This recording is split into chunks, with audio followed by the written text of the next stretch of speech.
My son Robert locked the attic door from the outside. The sound of that sliding bolt hit my ears like a gunshot in the small, dusty space. Outside, the hurricane screamed against the old house's bones. It sounded like a monstrous animal trying to claw its way in. He'd lied to me, plain and simple. He said he was just checking the roof for leaks and asked me to hold the light. I stood there, feeling like an old fool with that heavy flashlight in my hand, listening to his quick footsteps retreat down the creaking stairs. I called his name. "Robert! Robert, this isn't funny!" Only the howling wind answered. That's when I knew for sure. I remembered the insurance policy, the one for $500,000. I'd forgotten about it until that very moment. And those land developers had been circling our property for months, making offers. My own boy, my Robert, had just signed my death warrant. A cold terror settled in my stomach. I could hear it then. The water was already seeping under the warped floorboards of the hallway down below. This old house was like a stone bowl, and the storm was filling it up drop by drop. I had to get out before the flood rose up the stairs to the attic landing and trapped me up here for good. Every single second counted. I went to the door, that thick slab of solid oak. I threw my old shoulder against it with all my might. It didn't even shudder. It felt like hitting a wall. I looked for the old skeleton key, but it was gone from its hook on the beam. Of course it was. Robert had planned this all out. I turned around slowly, shining my flashlight beam around my dusty prison. The attic was a cluttered museum of my whole life, everything packed away in dust and memory. I saw my wedding dress in a yellowed bag, my children's old report cards, and boxes of Christmas ornaments. And then I saw it, sitting in a shadowy corner behind a broken crib, my late husband Frank's old red metal toolbox. My heart leapt. I stumbled toward it, hope feeling like a painful crack in my chest. I fumbled with the rusty latches and flung it open. Inside were the usual things: rusty wrenches, a jar of bent nails, a roll of twine. And there, lying right at the bottom, was Frank's old claw hammer. I grabbed it. The metal was cold and grainy in my palm.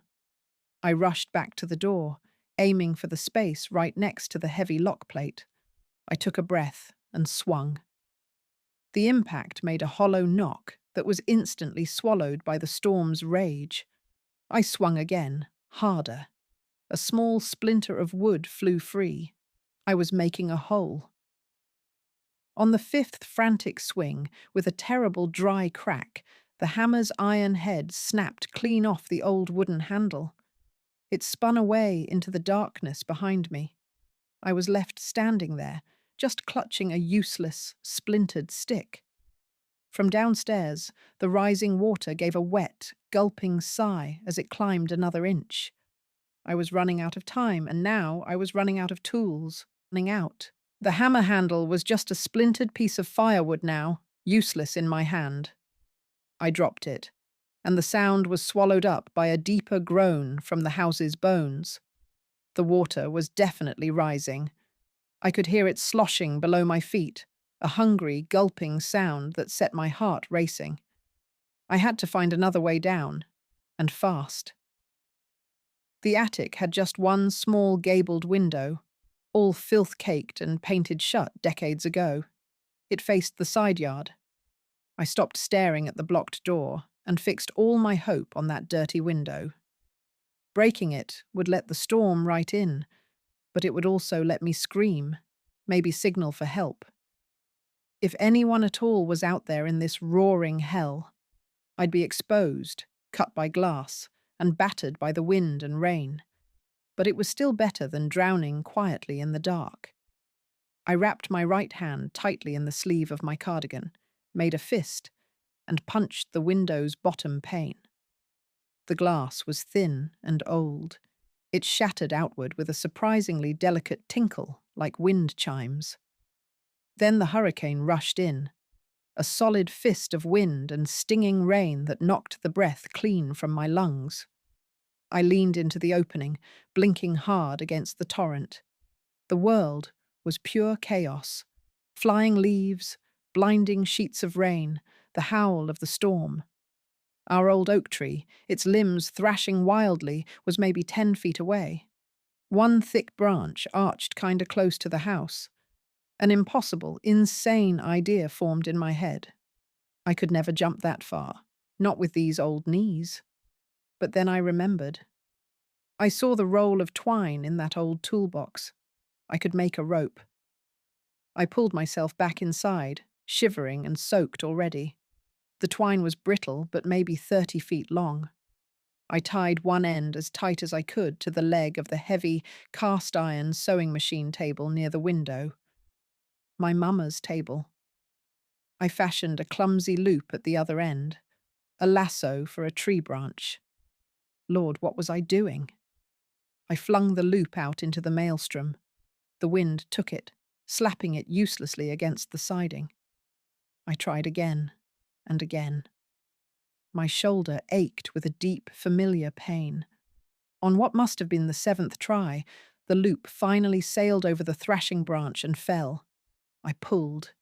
It caught. I tugged with all my weight. It held. It was a thin, pathetic lifeline. But it was a path. With cold, clumsy fingers, I started tying the other end around my waist, right over my old housecoat. A blinding flash of lightning lit the world up white and silent for a split second. In that frozen moment, I saw him. A figure standing in the driving rain down in the side yard, just looking up at my window. It was Robert, my own son-in-law. He wasn't running to help. He wasn't trying to save me. He was just watching, making sure. Then he turned, calm as you please, and walked right toward his big truck, parked safe on the higher ground of the driveway. He was leaving. He was really leaving me here. He saw me. He saw the rope. And then he was just leaving. That finality felt colder than the rain soaking my shoulders. Nothing else in the world mattered but reaching that old tree before he drove away or before that twine snapped. I had no plan for after the tree, just a burning, desperate need to be out of that awful tomb. I had to trust a 50-year-old piece of string with my life, and that was a terrible thought. I climbed onto the windowsill, the wind grabbing at me, trying to pluck me off. I gripped the twine with both hands until my knuckles ached white. It bit deep into my wet palms. I took a breath and pushed off. For one long, terrifying second, I swung out into the empty, stormy air. The ground was a swirling pit 20 feet below. Then my feet found the wet, slippery bark of the tree branch. I scrambled and clung there, hugging the limb for dear life, the twine still tied tight around my waist. I inched along that branch toward the trunk, the rain blinding me. The whole tree shuddered and groaned with each gust of wind. Down below, headlights suddenly sliced through the gloom. Robert's truck. He was leaving right now. My heart hammered. I reached the massive, rough trunk and began the clumsy descent. The bark tore at my clothes and my skin. I wasn't a person anymore.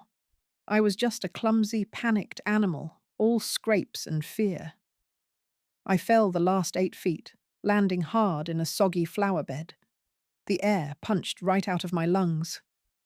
Gasping, I saw his red taillights begin to move down the long gravel driveway. He hadn't seen me fall. He thought I was still locked up there in that room. I forced myself to stand, my body already feeling like one giant throbbing bruise. I knew I couldn't head for the main road. He'd see me for sure. Instead, I lurched through the mud toward the old storm cellar doors set into the ground near the back porch. Thank goodness they were never locked. I yanked one open, the wood heavy and swollen with rain. The steep, earthen stairs descended into an absolute blackness. It smelled of damp earth and old, forgotten potatoes. I went down, step by careful step, and pulled the heavy door shut above me. It closed with a thud, plunging me into a darkness so complete I felt I could taste it. I stood on the dirt floor, dripping and shaking, just listening. Over the relentless howl of the wind, I heard his truck engine noise fade away into the distance until it was gone. He was gone. I was out. But here I was, in a hole in the ground, injured, and the storm was still raging, trying to bury the whole world above me. My relief was short-lived. That's when I heard a new sound, a soft, insistent, rushing trickle. With a sinking feeling, I pointed my flashlight, which was now growing dim, toward the far wall. Water was beginning to seep through the old stone foundation, a dark, spreading stain growing faster by the second. The flood wasn't just in the house. It was coming down here too, filling my new refuge from the bottom up. The water was cold and deliberate, a quiet invasion across the dirt floor. My flashlight beam was turning a sickly yellow. I had to get out of the cellar, but not up into the open where Robert might return. I needed to find another exit, or a tool, something. The cellar was just one room, about 20 by 20, lined with crumbling wooden shelves holding canning jars from another lifetime. As I searched, the water kept rising, already covering my ankles. The chills shot pain up my old bones. I waded toward the back wall, the one shared with the house's foundation. There had to be something. My light caught a rusted metal panel low on the wall, partly obscured by a collapsed shelf. A coal chute, maybe, or an old root vent. I shoved the soggy wood aside. It was a small access door, about 2 feet square, hinged and held shut by a simple sliding latch. It was corroded shut. I looked for something to pry with. My hands found a broken shelf plank. I jammed it into the gap near the latch and leaned my weight. The metal screamed in protest. Then the latch gave. The little door swung inward into blackness. Not outside. It was a narrow crawl space, running under the house itself. It smelled of rat droppings and century-old dust. But it was dry, and it went away from the flooding cellar. I got on my hands and knees, my joints protesting, and crawled in, pulling the cellar door shut behind me to slow the water. The space was tight, my back scraping against floor joists above. I crawled forward, the beam of my dying light dancing over dirt and cobwebs. I could hear the storm raging above the floorboards over my head. I kept going, direction guided by instinct toward the front of the house. Then my hand landed on something that wasn't dirt. It was smooth, cold, and cylindrical. I picked it up. It was an old, heavy metal flashlight. I pressed the switch. A strong, bright beam cut the darkness. It worked. A miracle left by some plumber or electrician years ago. I shone it ahead. The crawl space ended at a lattice vent covering. Beyond it was the open air under the front porch. I could see the gravel of the driveway. I was almost out. I scrambled toward the vent, ready to kick it free. Then I heard a new sound above the wind. An engine. Returning. Tires on gravel. The beam of headlights swept across the lattice, throwing slatted shadows over me. Robert's truck had come back. He was parked right in front of the porch, right above me. I froze, pressed into the dirt. The truck engine cut off. A door opened and closed. His boots crunched on the gravel, then thudded on the wooden porch steps over my head. He was back. Why? To check his work? I held my breath, clutching the new flashlight to my chest. I heard the front door open. He was going inside. He'd see the flooded floor, look up at the attic door.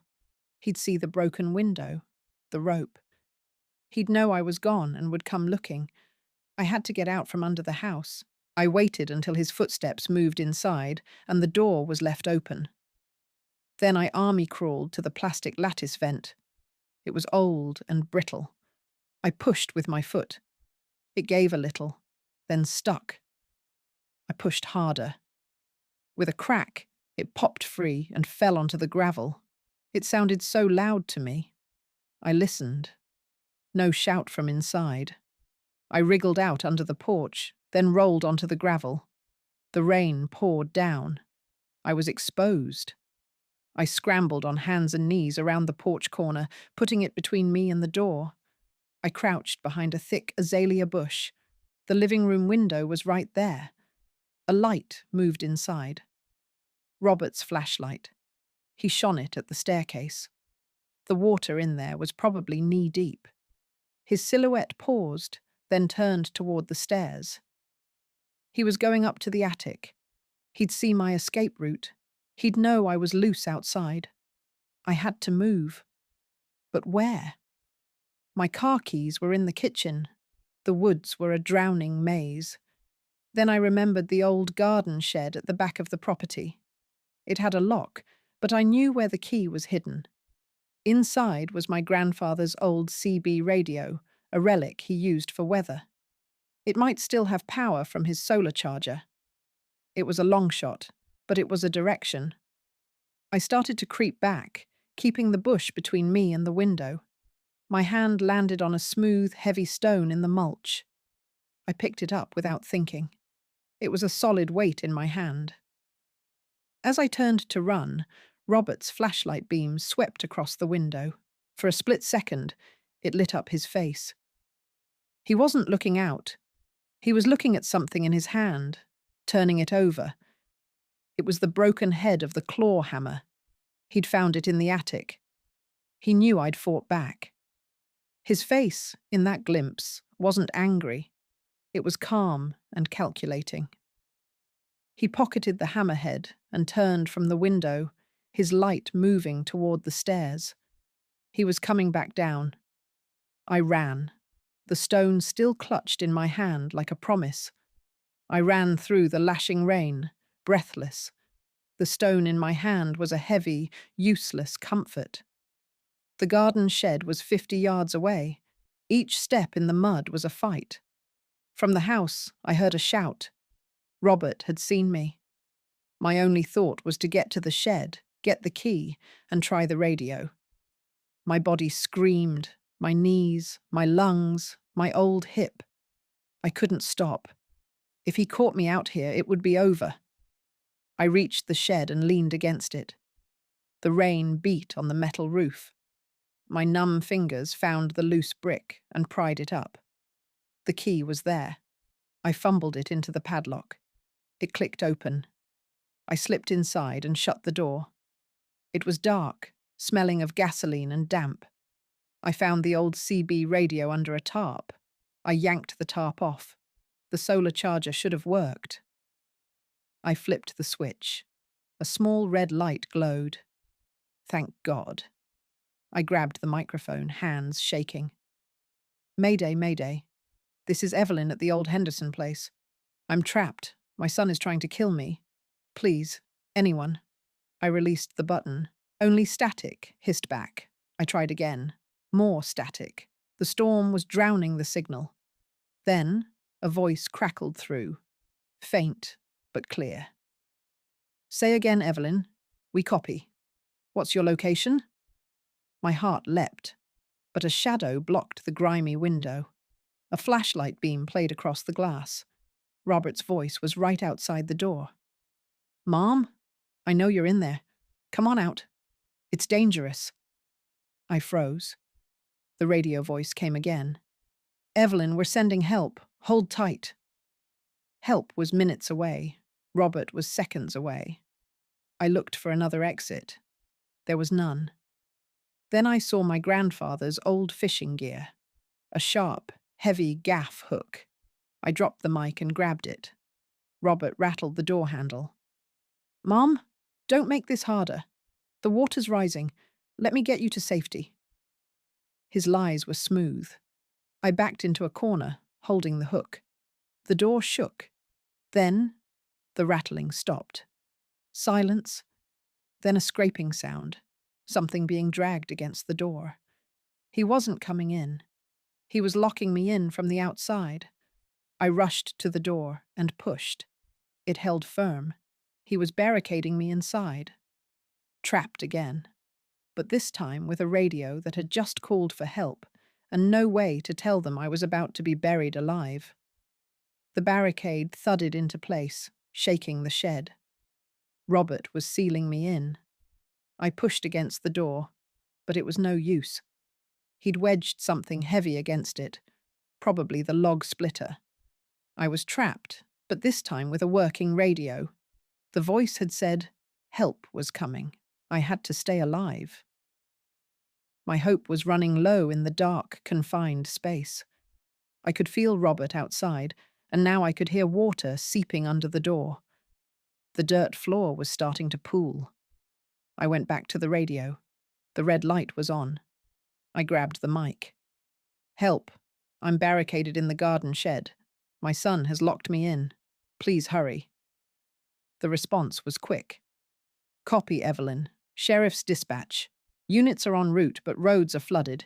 ETA about 20 minutes. Can you secure yourself? 20 minutes felt like forever. I'll try, I said. I looked around. I still had the gaff hook. I saw old cinder blocks and started dragging them to pile against the door, a feeble inside barricade. Then I heard Robert outside. His footsteps circled the shed. His face appeared at the window, pressed against the glass, distorted by rain. He smiled a mean smile, like he thought he'd won. He held up the hammerhead and tapped the glass. A threat. Then he was gone. A new sound came over the storm, water gurgling more steadily under the door. The flood was reaching the yard. The pool was growing, covering my ankles. I had to get higher. I saw my grandfather's old workbench against the far wall. I climbed onto it, pulling the radio up. The bench was sturdy, about 3 feet high. It would buy me time. I kept the mic ready. Then, from outside, I heard Robert's truck engine start. Was he leaving? But the engine grew louder. He was driving toward the shed.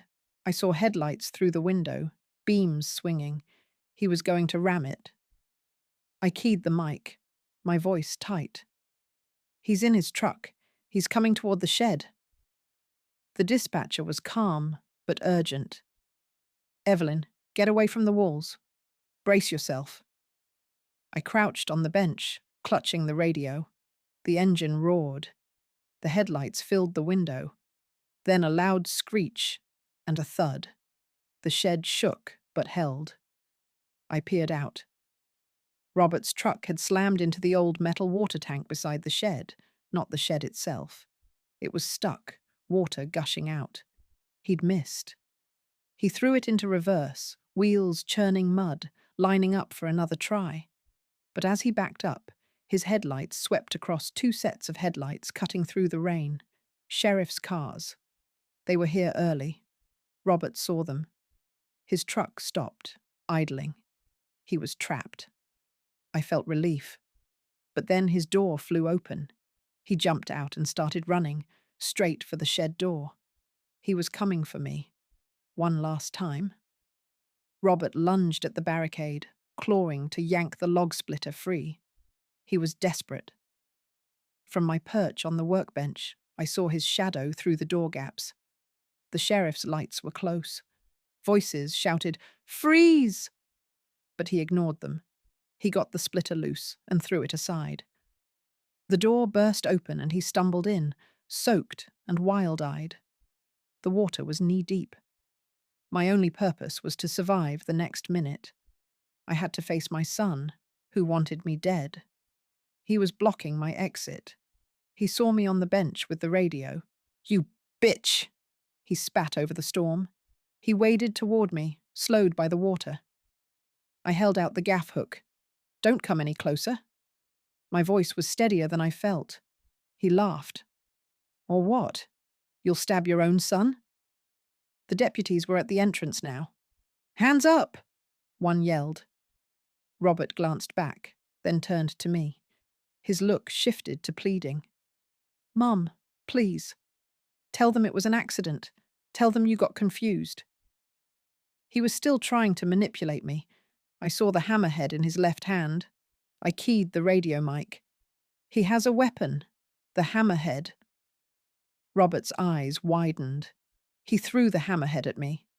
It sailed past my head. Then he lunged, grabbing for my legs. I jabbed with the hook. It caught his jacket sleeve, tearing it. He yanked, pulling me off balance.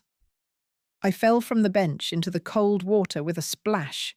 The radio tumbled onto the bench, still on. I surfaced, sputtering.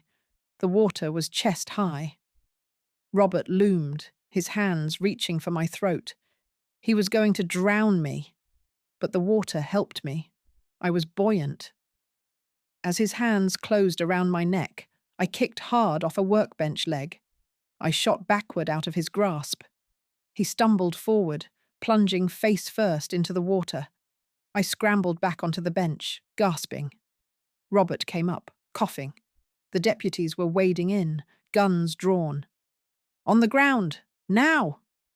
Robert looked from them to me, utterly defeated. He slowly raised his hands. 2 deputies grabbed him, cuffing him. He didn't resist. As they led him away, he turned and looked at me. There was no apology, just a cold, empty hatred. I shuddered. A deputy helped me down. Ma'am, are you okay? We need to get you to a hospital. I nodded, unable to speak. The radio crackled, the dispatcher. Evelyn? Status? I picked up the mic. I'm here. I'm safe. I looked around the flooded shed, at the broken door, at my son being led away. Safe. But nothing would ever be the same again. The paramedics wrapped me in a thermal blanket and led me to the ambulance. The storm was easing. Red and blue lights flashed over the yard. I saw Robert in the back of a sheriff's car, his head down. He didn't look up. I just wanted to get through the next hour, answer questions, get checked, not fall apart.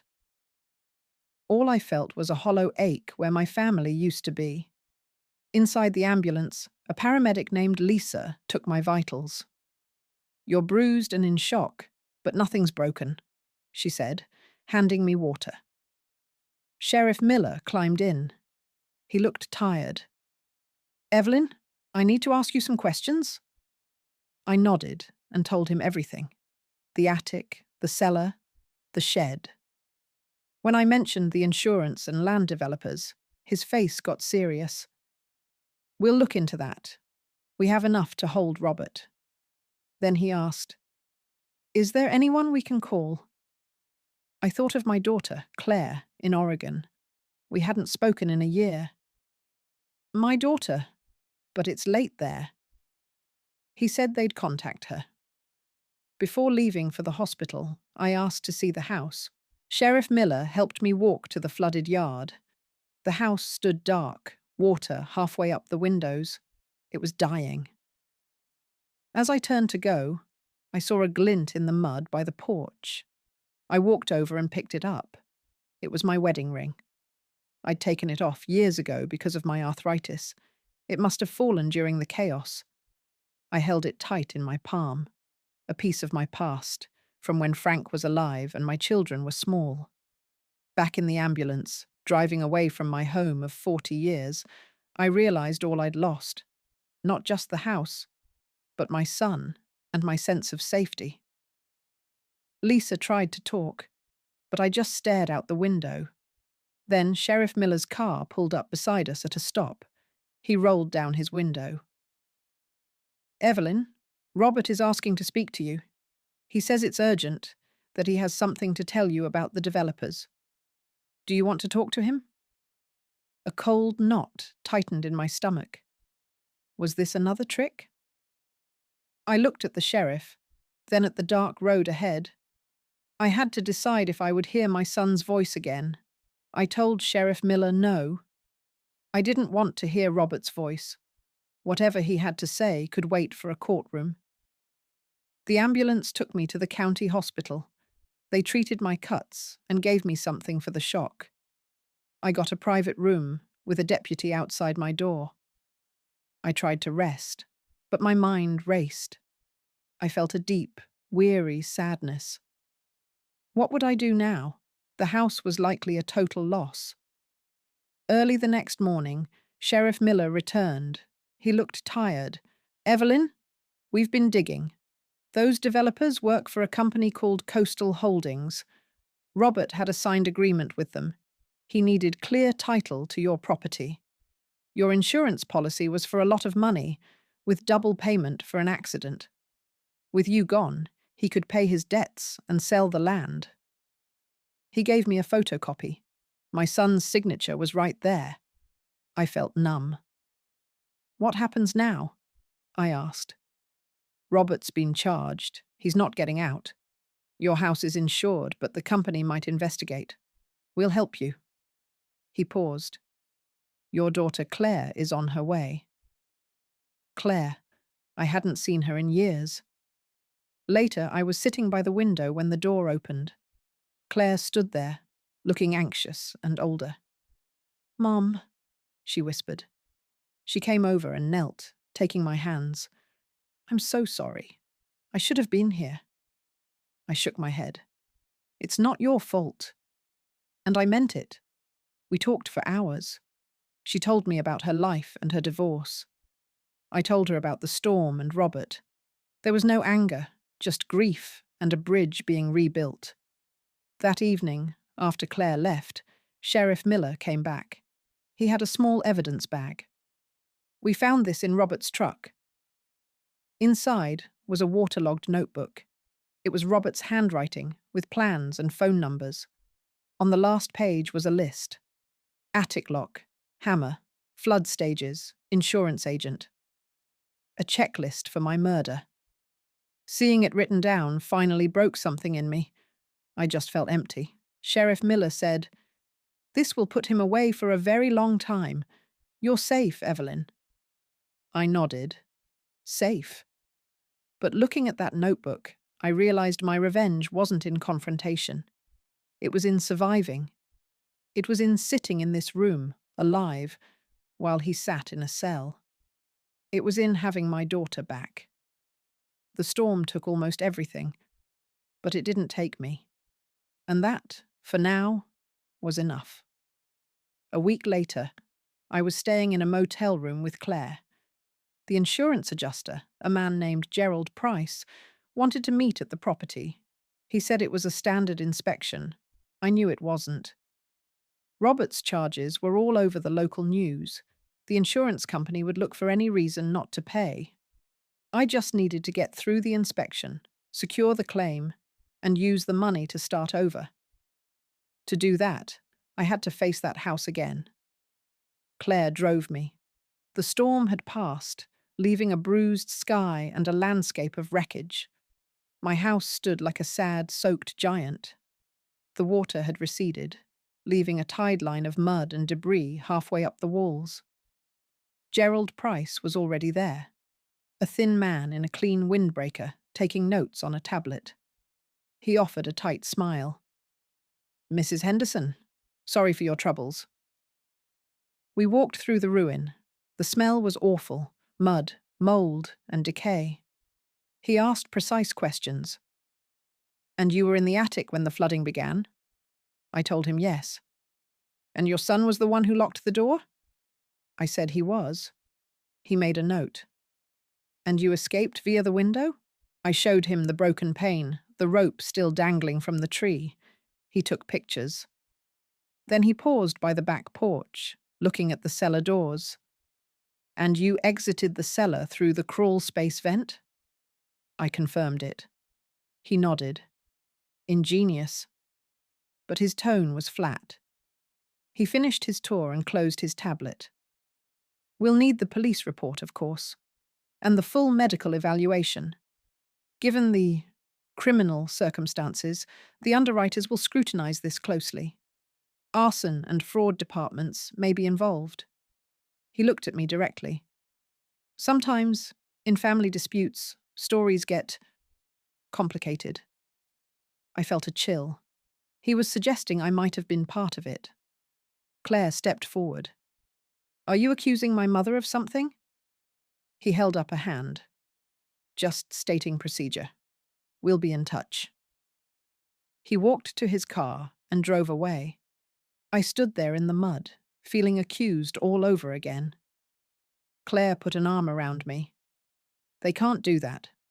We have the police report. But I knew they could drag it out for years. I needed that money. Without it, I had nothing. As we turned to leave, I saw something in the mud where Price had been standing. A business card, dropped. I picked it up. It was for Gerald Price, Senior Adjuster, Surety Mutual Insurance. On the back, written in pen, was a different name, Coastal Holdings, LLC, and a phone number. The same company Robert had dealt with. The adjuster was connected to the developers. This wasn't an inspection. It was a scouting mission. The business card felt like a live wire in my hand. The insurance adjuster was talking to the people who wanted my land. This wasn't about money anymore. It was about making sure I never came back. Everything changed in that instant.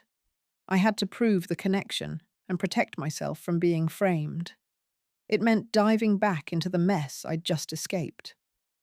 Back at the motel, I showed Claire the card. Her face paled. We have to call the sheriff. I agreed, but I wanted more. I remembered Frank's old filing cabinet in the garage. It might be ruined, but some papers could be salvageable. Frank kept everything. I needed to go back. Claire argued, but I insisted. We drove back that afternoon. The garage was detached and sat on slightly higher ground. The door was warped, but unlocked. Inside, it was damp, but not destroyed. The old metal filing cabinet was rusted, but intact. I pulled open the top drawer. It was full of folders, many swollen with moisture. I started sorting, my hands trembling. Claire helped. We found old tax returns, appliance manuals. Then, in the very back, a folder labelled Land, Deed, and Corresp. Inside was the original deed, surprisingly dry. And underneath, letters. Letters from 2 years ago, addressed to Frank, from Coastal Holdings. They were offers to buy the property, increasingly aggressive. The last one was a threat about eminent domain proceedings and unfortunate accidents for holdouts. Frank had never shown me. He must have thought he was protecting me. He'd written "No" in big red letters across it. This was evidence. It showed a pattern. I took the whole folder. As we were leaving, a car pulled into the driveway. Not the sheriff. A sleek, black sedan. A man in a suit got out. He was young, with a sharp haircut. Mrs. Henderson? I'm with Coastal Holdings. We heard about your tragic loss. We'd like to make you a generous offer for the property as is. A quick cash sale. Help you move on? His smile was all teeth. He was here to pressure me while I was vulnerable. Claire stepped in front of me. We're not interested. The man's smile didn't waver. The offer expires at the end of the week. After that, with the insurance situation, well, it might be your only option. He handed me a formal-looking letter, then got back in his car and left. The letter outlined a cash offer for a fraction of the land's value. It was an insult, but the threat was clear. Take this money and disappear, or fight and lose everything. I looked at the folder in my hands, then at the ruined house. They thought I was a beaten old woman. I felt a cold anger settle in my bones. I wasn't beaten yet. I had evidence now. But as we drove away, I saw the black sedan parked just down the road, watching us leave. They weren't going to just make offers. They were going to make sure I accepted. The black sedan followed us all the way back to the motel. It didn't try to hide. It was a message. We're watching, inside our room, I spread Frank's letters and the business card on the bed. Claire called Sheriff Miller. He listened carefully. That's concerning, Evelyn. I'll look into Price's connection. But without proof of criminal intent from Coastal, it's tough. Their offer, while low, is legal. The following, it's harassment, but we'd need more. I understood. The law moved slow. These people moved fast. I needed to force their hand, to make them show their true colors so the law could see it. It meant risking another confrontation.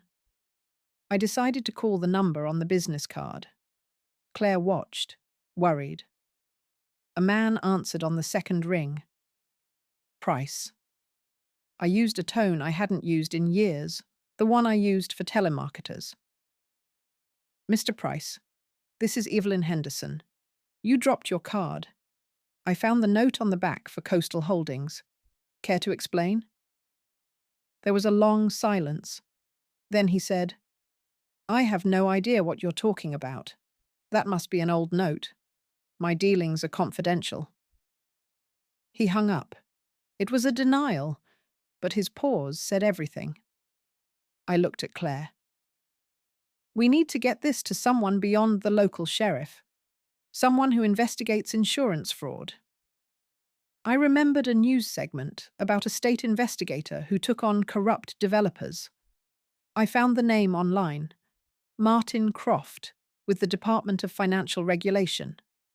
I wrote an email detailing everything, attaching photos of the letters and the card. I sent it. 2 days passed. The motel room felt like a cage. Claire had to return to Oregon for work, but refused to leave me. I insisted she go. I promised I'd be safe. Reluctantly, she left. That evening, alone, I heard a knock. It wasn't the motel manager. I looked through the peephole. A different man, older, with a weary face, stood there. He held up a badge to the peephole. Martin Croft, I got your email. I opened the door a crack. He introduced himself properly. Your situation has echoes of other cases. Can I come in? I let him in. He listened, took copies of my documents, and examined the business card. Price is on a watch list. Coastal Holdings is a shell company. They've been linked to several accidental deaths of elderly property owners near the coast. Never enough proof. He looked at me. You surviving is a problem for them. They'll escalate. I asked what I should do. Stall. Don't accept any offer. And be very careful. They may try to discredit you or find leverage. He left, giving me his direct number. After he was gone, the room felt even quieter. I locked the door and chain. I tried to sleep. In the middle of the night, my phone buzzed. A text from an unknown number. It was a photo. A grainy, zoomed-in picture of Claire getting into her car at the airport in Oregon. The text read, Family is so important. We hope she has a safe flight back next week. The threat was crystal clear. They weren't just watching me anymore. They were threatening my daughter. The photo of Claire felt like a punch. They'd found her. My hands shook holding the phone. I forwarded the text and photo immediately to Martin Croft and Sheriff Miller. Nothing else mattered now but keeping Claire safe. It meant going to war with people who had no limits. I couldn't stay in this motel. I packed my few things. I needed a place they wouldn't look. I remembered Frank's cousin, Betty, who lived in a retirement community 30 miles inland. We weren't close, but she was family. I called her. I didn't explain everything, just said I had trouble and needed a safe place for a few days. She didn't hesitate. Come on, honey. I drove there in the cheap used car Claire had helped me buy. Betty's little bungalow was neat and quiet.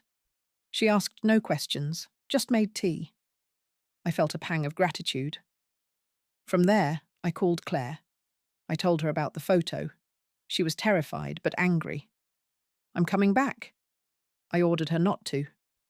Stay where you are. Change your routine. Be aware. The police have the photo. I had to trust the system now. Martin Croft called. The text was from a burner phone, untraceable. But it's more evidence of intimidation. We're moving faster. We've subpoenaed Coastal's financials and opened an official inquiry into Price. It was something. Sheriff Miller added that they'd put a patrol near Betty's. I should have felt safer. But the photo had changed things.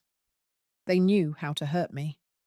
2 days later, Betty handed me the local paper, a small article on page 3. Local man pleads not guilty in attempted murder case. It was about Robert.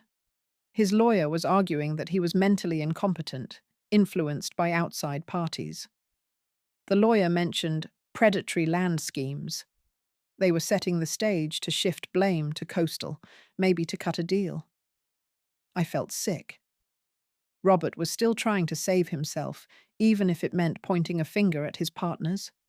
That could be dangerous. Croft called again, his voice tense. Evelyn, we found something. A payment from a Coastal subsidiary to Gerald Price, labelled as a consulting fee, dated the week before the storm. It's the link. We're bringing him in for questioning tomorrow. This was it. The pressure was working. But that night, as I tried to sleep in Betty's guest room, my phone buzzed again. Another unknown number. No photo this time. Just a line of text. You should have taken the offer. The old lady won't be able to protect you. Then, a moment later, a second text came through. Ask Betty about her son's debt. My blood ran cold. I got out of bed and walked quietly to the living room. Betty was asleep in her recliner, the TV on low. I looked at her sweet, sleeping face. What did they have on her? What had they done? I heard a soft crunch of gravel outside. I peered through the blinds. The black sedan was parked across the street, its engine off, lights dark. Someone was inside, watching the house. They weren't just threatening anymore. They were here. The black sedan was waiting in the street. They knew where I was. They'd gotten to Betty. My mind raced. I couldn't put her in more danger. I had to draw them away. That meant walking out alone so the police could find them. I wrote a quick note for Betty. Had to leave. Don't answer the door. Call Sheriff Miller. I'm safe. I left it on her coffee table. I grabbed my bag and slipped out the back door into the yard. The night was cool. I saw the sedan's roof over the fence. I climbed over the back gate, my bones sure complained, and dropped into the alley. I started walking fast toward the community clubhouse, a lit building 2 blocks away. I called Sheriff Miller as I went. He answered, sleepy. Evelyn? I told him they were at Betty's, described the sedan, and said they'd threatened her. I gave him the address. I'm on foot, heading to the clubhouse. He told me to get inside and lock the door. Help was coming. I reached the clubhouse, but the doors were locked for the night. I hid in the shadowed entryway, watching the street. Soon, I saw the sedan glide slowly past the alley. It stopped. The passenger door opened, and the sharp-suited man from the driveway got out. He looked right toward the clubhouse and started walking my way. My heart hammered. Then I saw red and blue lights flash. A sheriff's cruiser sped around the corner toward Betty's. The man froze. He looked at the lights, then back at my hiding spot.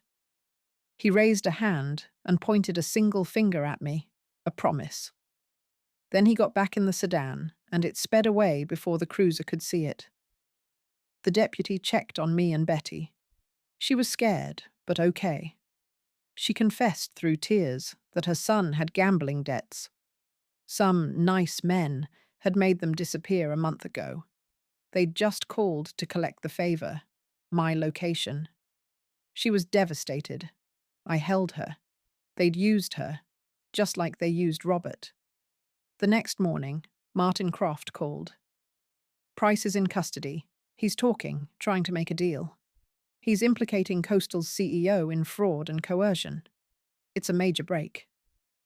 He paused. But Evelyn, he named Robert. Not as a victim, but as a willing participant who demanded a larger cut.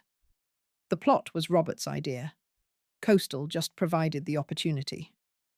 The words landed like stones. My son didn't just give in. He orchestrated it. He shopped my murder for a better deal.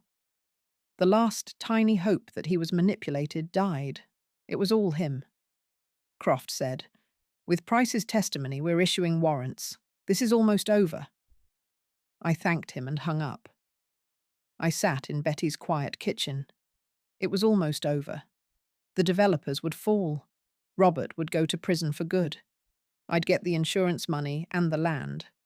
I had won. So why did I feel so empty? Because some victories are just about surviving the wreckage. And I was surrounded by it. The warrants were finally served. The CEO of Coastal Holdings was arrested right at his fancy office. The news reports were calling it a major land scam ring. Gerald Price, that insurance adjuster, turned out to be a key witness for the state, which explained a lot. My own insurance claim was approved at last. The money would come through. I had won, you could say, but the victory just felt like cold ash in my mouth. I needed to see the property one last time, to stand on the land before I could decide what to do next. Claire flew back to be with me, and we drove out there together in a heavy, understanding silence. The house was just a skeleton now. The county had condemned it officially. Faded yellow tape fluttered in the salty breeze. We picked our way through the muddy, torn-up yard. Everywhere I looked was a memory, but each one felt stained now by all that had happened.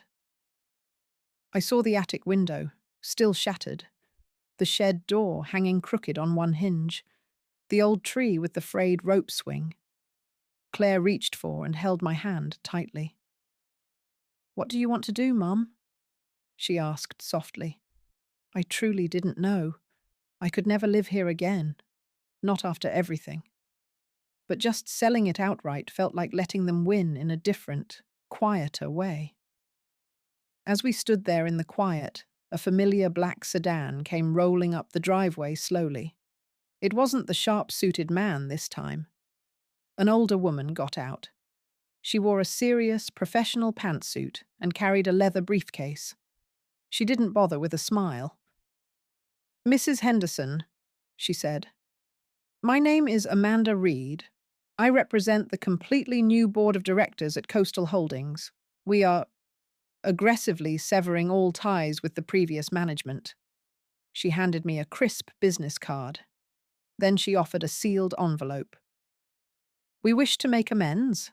This is a new, fair offer for the land, with no tricky contingencies, and it includes a separate, confidential settlement for your personal distress." I opened it. The offer was for 3 times the previous amount. It was clean, professional blood money. I held the paper. It was a life-changing amount of money. Enough to buy a lovely small place anywhere, maybe near Claire. Enough to never worry about bills again. Claire looked at me, her eyes full of questions, waiting for my lead. I thought about the attic, the rising water, my son's terrified face at the window. I thought about Frank's old letters sitting in that metal filing cabinet. This land was poisoned for me. My own history here was finished. But I realized I didn't want their money. I didn't want a single thing from them. I handed the paper back to Amanda Reed. "No, thank you," I said, my voice surprisingly steady. "I'm listing it publicly. Anyone can bid, but not your company." She simply nodded, as if she had fully expected this answer. "I understand. The offer will remain if you change your mind." She got back in her car and drove away. I turned to face my daughter. I'm selling all of it, Claire. Every single acre. She just squeezed my hand and said, "Okay, Mum." We walked slowly back to our car. I made a choice then and there not to look back. I was leaving the house, the land, and the ghost of the frightened woman who had almost died there. I was taking only what I could carry in my heart and my memories. And for the very first time since this whole nightmare began, that simple thought felt like more than enough. Robert's trial was a short and grim affair, just as I'd expected.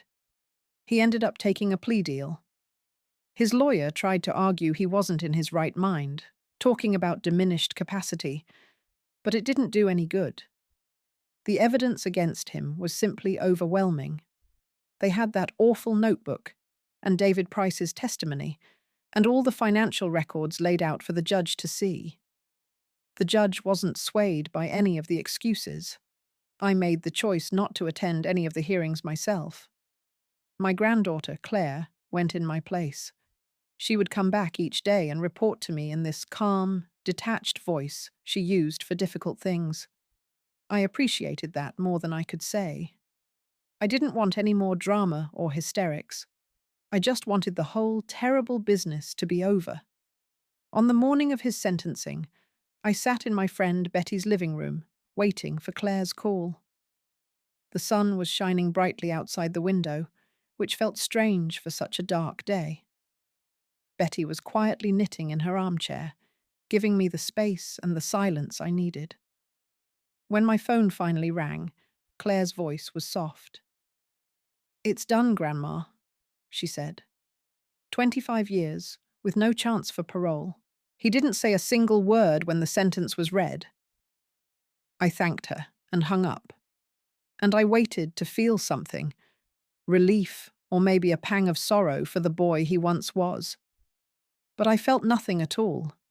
It was just a final, quiet click in my mind, like a door being shut in a distant part of a house I didn't live in anymore. A chapter was closed. A while later, the insurance money finally came through. The very first thing I did was pay Betty back for all her kindness. Then I hired a realtor and listed my old property. The bids came in surprisingly fast. I chose a nice young family from the next town over. They had no connection to any of the sadness or the history. They just saw a pretty piece of land where they wanted to build a home and raise their children. That felt right to me. I signed all the papers electronically from Claire's cozy apartment in Oregon, where I'd moved to 2 weeks prior. The sale closed without a hitch. It was done. Then one quiet afternoon, a letter arrived with the prison's return address. It was from Robert. I held it in my hands, feeling the thin, cheap quality of the paper. I didn't open it. I carried it to the kitchen trash can. I started to just drop it in, but my hand stopped. I realized I wasn't afraid of his words anymore. I was just finished. So I tore the envelope, with the letter still sealed inside, into small pieces.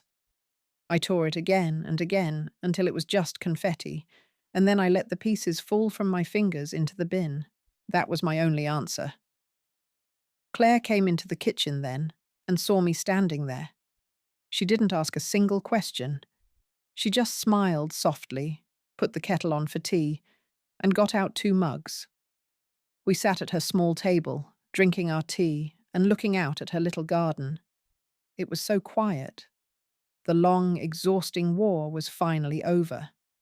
Now I had to learn how to live in the peace. I bought myself a small, single-story house in a quiet, leafy neighborhood in Eugene, just about 10 minutes from my daughter Claire. It had a nice little backyard garden that was overgrown, but full of potential. The closing was a simple affair at a title company office, just some papers to sign. I paid in cash from the insurance settlement. When the agent handed them over, the keys felt surprisingly light in my palm. Claire came the next weekend to help me move my few boxes. Most of my old things, from a whole lifetime were just gone, lost to the floodwaters, or given away by my own choice in the years after. What I had now was all new: a comfortable bed, a soft blue sofa, some plain white dishes. It was simple, and it was enough. My days slowly found their own gentle rhythm. I spent hours tending the garden, pulling weeds and learning about the soil. I joined a book club for seniors at the local library. We read mysteries and historical novels and argued good-naturedly about the endings. Every single Tuesday, I had coffee with Claire at her kitchen table. We didn't talk much about the difficult past. Instead, we talked about her job at the clinic, the strange news headlines, and the new rose bushes she was trying to plant. Sometimes, in the deep quiet of the night, I'd wake up suddenly, thinking I heard the terrible sound of water rushing or the heavy clunk of a bolt sliding shut. I'd lie there perfectly still, my heart pounding in my ears, until my eyes adjusted and I recognized the familiar, safe shape of my own bedroom ceiling. Then I'd get up, pad into the kitchen, make a cup of chamomile tea, and sit in my big armchair by the window until the cold feeling passed. The scars were there, deep inside, but they were finally mine. They weren't open, bleeding wounds anymore. One Tuesday, over our usual coffee, Claire mentioned casually that she'd driven by the old property on a recent trip back east. "They've bulldozed it all, Mum," she said softly, stirring her spoon. "The house, the shed, everything. It's just flat, empty land now, with some grass starting to grow." I nodded, sipping from my mug. I felt no sense of ownership, and no real loss. It was just land again. The poison was finally gone. Later that same week, I was on my knees planting bright orange marigolds when a neighbour, an older gentleman named Walt, stopped by the white picket fence. "Heard you're new here. Welcome to the street," he said with a friendly nod. We talked for 15 minutes about the unpredictable spring weather and the best way to keep slugs off the seedlings. It was wonderfully ordinary. It was everything I needed. That evening, after a simple supper, I sat on my porch swing and pushed it gently with my toe. The sun was setting, painting the sky in stripes of orange and purple. I let myself think about Frank. I thought about the family we had been, the picnics and the Christmas mornings. The good memories felt clearer now, separate from the horror that came at the very end. They were mine to keep, pure and simple. I realized then that I wasn't a victim in my own story anymore. I wasn't a victor either. I was just an old woman on a porch, listening to the crickets start up their evening song. The air grew cool. I pulled my knitted shawl a little tighter around my shoulders. Inside, the warm light was on in the kitchen, waiting for me. I finally stood up, went inside, closed the wooden door behind me, and turned the lock. The sharp click was just a sound. It didn't mean anything more than that.